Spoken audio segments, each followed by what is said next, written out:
Hello everybody, today I'll be reacting to Manny, the smartest character ever would begin by Chaze or whatever.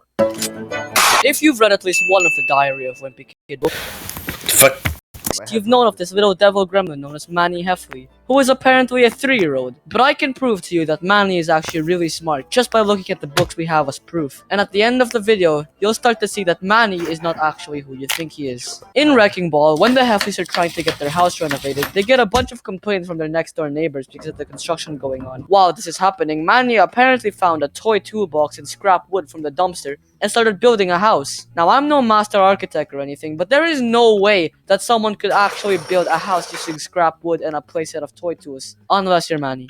Then it's possible. Seriously, like this kid is 3 years old and somehow he's able to build a house with only a playset and some scrap wood. But it gets better. While the Heffley family were too busy doing this, Manny apparently finished the house and opened a housewarming party with a bunch of fellow 3-year-olds. And to think that this is all from toy tools and scrap wood, did the Heffleys just have infinite wood at the back of the house? Or did Manny just find some duplication glitch? Because there is no way Manny used only scrap wood to build this mansion. It even looks better than the Heffley house itself. So let's get this straight. Manny Heffley can apparently build a whole mansion from scratch using toy tools and somehow has the intellectual capacity of an architect to support his house, pay for all the fines he needs, accommodate a party of a bunch of 3-year-olds, and at the same time be 3 years old. Yep, that makes sense. I assume that's sarcasm. I don't know, I didn't grow up with it. In the long haul, Susan accidentally locks the car keys inside the car and has this brilliant idea. Obviously, I'm joking. I grew up with a lot of sarcasm. My mom, well, I have 2 moms and 2 sisters.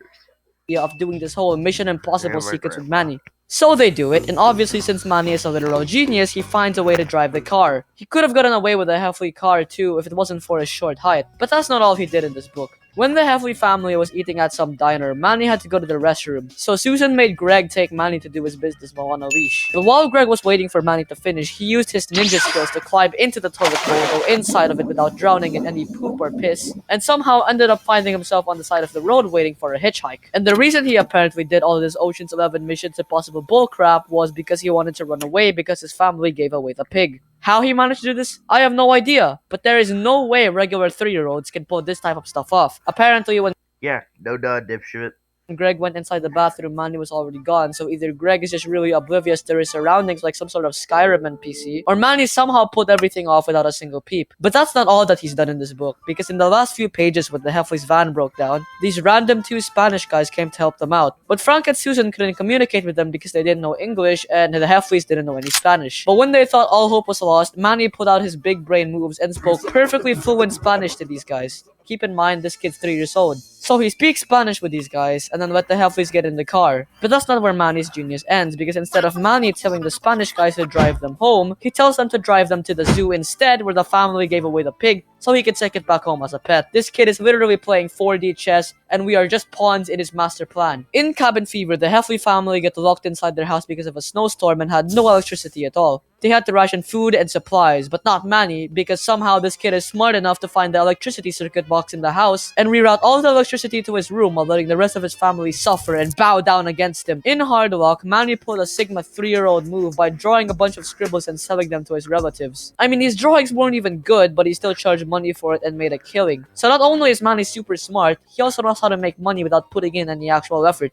Alright, let's do some quick big brain 200 IQ Manny moment. In the meltdown while Greg was doing chores, he figured he'd let Manny sit in the back deck of the house, which is basically filled in with walls. And Manny basically overcame this by simply building a staircase out of snow. Talk about Manny busting himself out of prison. In the getaway, Manny pulls off a 200 IQ move by pissing himself in public to get out of going to the toddler zone, because apparently they didn't allow toddlers who weren't potty trained. And yes, this actually worked. In Roderick Rules, Manny puts a cookie in Greg's video game system. But before Greg Heffley could beat the crap out of Manny, Manny instead uses his age to his advantage and says that he is only 3. Of course, he suffered no repercussions. In the third wheel, Manny made up a bunch of imaginary friends like Johnny Cheddar and Tiny Jim. Manny probably knows his imaginary friends aren't real because he instead uses them to get away with things he does. He literally broke a plate and blamed it on Johnny Cheddar, And this ignorant mother, Susan, believed it. Manny didn't get any punishment or any scolding and got off scot-free. In the original Diary of Wimpy Kid book, Greg accidentally made Manny swallow a piece of yarn which he thought was a spider. He then cried to Susan, and then Susan put a seed, a raisin, and a grape on the table and told Manny to pick which one resembled the size of the yarn the closest. But then Manny, the smartass he is, did a little trolling and pulled out an orange, a whole orange from the fridge. It was at this moment that he knew. He fucked up. Alright. Perfect timing. Keep going. This kid is actually the biggest brain 3-year-old I've ever seen. In the deep end, Manny somehow saves his family from a literal bear attack by finding a flare gun and shooting it into the air and scaring the bear away. And that's not all. Later in the book, when the Heffley family settle in the new campsite, some lightning struck and broke part of the bridge, locking the Heffleys in and preventing food and water from coming. This obviously set everyone into panic mode, so the Heffleys tried to escape by using their van to cross the valley, but unfortunately, the van started to sink, and so the Heffleys climbed on top of the van to avoid drowning. But the way the current was going was taking them straight to the bridge, and if they didn't do anything quick, they would get decapitated. So everyone started to evacuate and jump off the van, but except for Manny, because he's fearless and unfazed by everything that's happening around him. Instead, Manny drives the van to the right, snapping it in place with the bridge perfectly, saving not only himself, but also everyone on the campsite. How it's possible for a 3-year-old to do this? I don't know, but unless if you're Manny, then you're basically an immortal god. In conclusion, Manny is an all-powerful being. At only 3 years old, he's bilingual, can fluently speak Spanish, build a house with toy tools from scratch, manipulate and lie to people, drive cars, make big brain high IQ imposter plays, and on top of all, he can make money without putting in any actual effort. Some people say Roderick is the smartest character in the series, but I beg to differ. In my opinion, Manny is the smartest, most big brain high IQ person in all of Diary of Wimpy Kid. But we definitely haven't seen his biggest scheme yet. Who knows, maybe we'll get to see Manny kill his family in the next book. But for now, that's basically it. And also, before I end this video, please stop commenting about Big Shot in my other video. I rated it as an A tier. Please leave me alone. Right, that's all, y'all. Bye bye. Keep on dungeoning.